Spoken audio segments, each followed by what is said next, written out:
Shalom, selamat pagi. Bertemu lagi dengan saya di dalam renungan pada pagi hari ini. Seperti biasa kita akan memulainya dengan doa. Mari kita berdoa. Bapa di surga, terima kasih Tuhan untuk kebaikan-Mu Bapa. Satu hari Kau tambahkan buat kami Tuhan, untuk kami boleh bangun pagi dengan tubuh yang sehat segar, dan kami bisa diberi nafas kehidupan Tuhan dengan gratis Tuhan.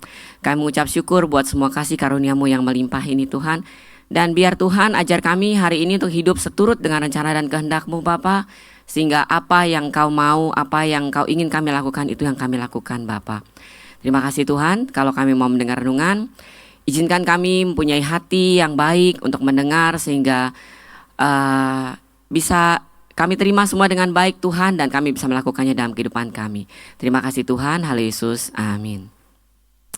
Shalom, ketemu lagi dengan saya di dalam renungan. Hari ini saya akan bawa renungan yang saya beri judul Sang Pembisik. Whispering. Oke, Sang Pembisik. Nah,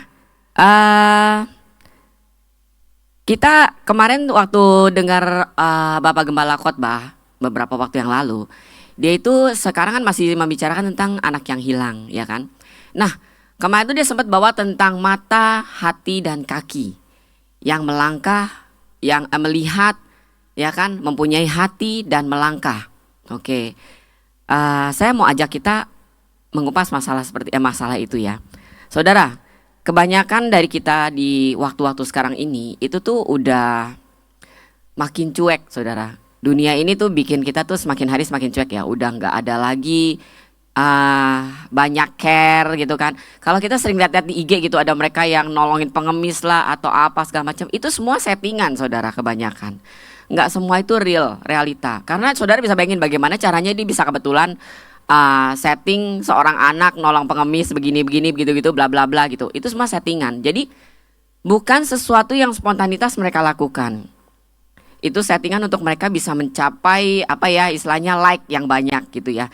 Nah, tapi pada realita kehidupan kita, ada berapa banyak orang-orang yang benar-benar peduli sama sekeliling kita.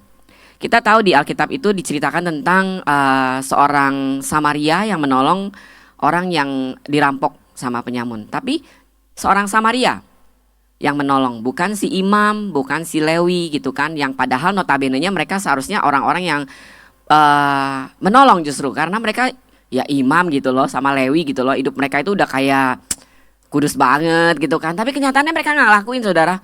Justru orang yang kita bangsa Israel saat itu anggap remeh, anggap nggak ada, ya orang kedua lah ya, tingkat kedua, justru mereka yang menolong.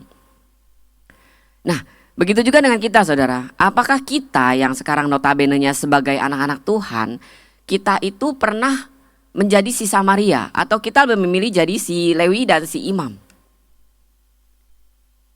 Aduh, nggak bisa. Masalahnya sekarang itu banyakan orang itu bohong. Bener ya, banyak kali kita takut untuk nolong orang karena kita takut waktu kita nolong ternyata pertolongan kita itu disalahartikan, disalahgunakan ya kebanyakan. Jadi mereka akhirnya jadi kayak bergantung gitu sama kita. Wah, udah ditolong sekali, udahlah gue gak tau malu dikit lah, terus minta tolong lagi gitu ya. Saudara, sebenarnya tuh kita punya sang pembisik di dalam hati kita. Dan sang pembisik inilah yang membuat kita itu peka, orang itu harus ditolong apa enggak. Pernah gak saudara di dalam kehidupan keseharian saudara, waktu saudara lagi ngerjain sesuatu, tiba-tiba saudara mendengar sang pembisik itu berkata kepada saudara, lakukan ini. Saudara abaikan, lakukan ini. Diabaikan lagi, dia ngomongin lagi, lakukan ini. Suara itu begitu kuat, sang pembisik itu membisikkan berkali-kali untuk saudara melakukan sesuatu. Terus ketika saudara mengabaikan, terus tahu-tahu lewat sepotong waktu, saudara baru sadar, harusnya saya benar-benar ngelakuin apa yang tadi terngiang-ngiang di kepala saya.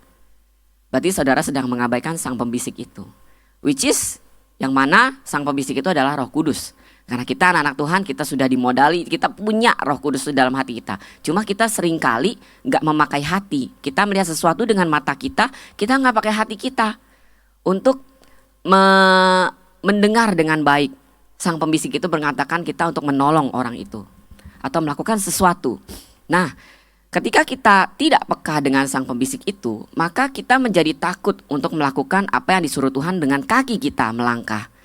Nah, disinilah saya mau kita belajar bahwa kita sering nih, mata kita nggak bisa tutup, kita nggak bisa nutup mata sembari jalan, nggak mungkin. Jadi mata itu pasti yang paling pertama melihat segala hal yang perlu kita tolong, perlu kita bantu, perlu kita kasih pertolongan. Itu mata udah pasti ngelihat, saudara. Nggak bisa bohong, mata kita pasti melihat. Tapi apakah hati kita siap untuk menerima sang pembisik itu dan melanjutkannya kepada kaki kita? Itu satu pertanyaan. Jadi saya mau kita belajar peka sama sang pembisik itu. Saudara, ayat firman Tuhan ada bilang di Yakobus 1 ayat 22, tetapi hendaklah kamu menjadi pelaku firman dan bukan hanya pendengar saja. Sebab jika tidak demikian kamu menipu diri sendiri. Saudara, sia-sia iman kita, sia-sia apa yang kita percaya kalau selama ini kita cuma jadi pendengar tapi tidak menjadi pelaku. Bagaimana cara menjadi pelakunya? Hati kita harus siap mendengar sang pembisik itu mengatakan kepada kita, apakah kita harus melakukan sesuatu untuk menolong teman-teman kita di luar sana, apa tidak. Jadi belajar untuk peka dengan hati kita, belajar untuk mendengar sang pembisik itu dengan baik. Sekian, mari kita berdoa. Bapa di surga, terima kasih Tuhan untuk setiap firman yang Kau berikan buat kami Tuhan. Tuhan, kami mau belajar untuk kami bisa peka sama sang pembisik di dalam hati kami Tuhan. Supaya ketika kami harus melakukan sesuatu kepada teman-teman kami di luar sana, mereka yang butuh pertolongan Tuhan, kami tahu mana yang harus kami tolong, mana yang cuma sekedar tipuan orang-orang yang mau menjatuhkan kami atau menggunakan kami Tuhan.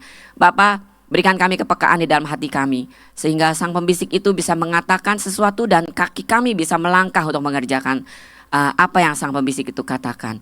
Terima kasih Tuhan, kami menyerahkan hidup kami hari ini semuanya ke dalam tangan-Mu. Haleluya Yesus, amin. Shalom, Tuhan Yesus memberkati.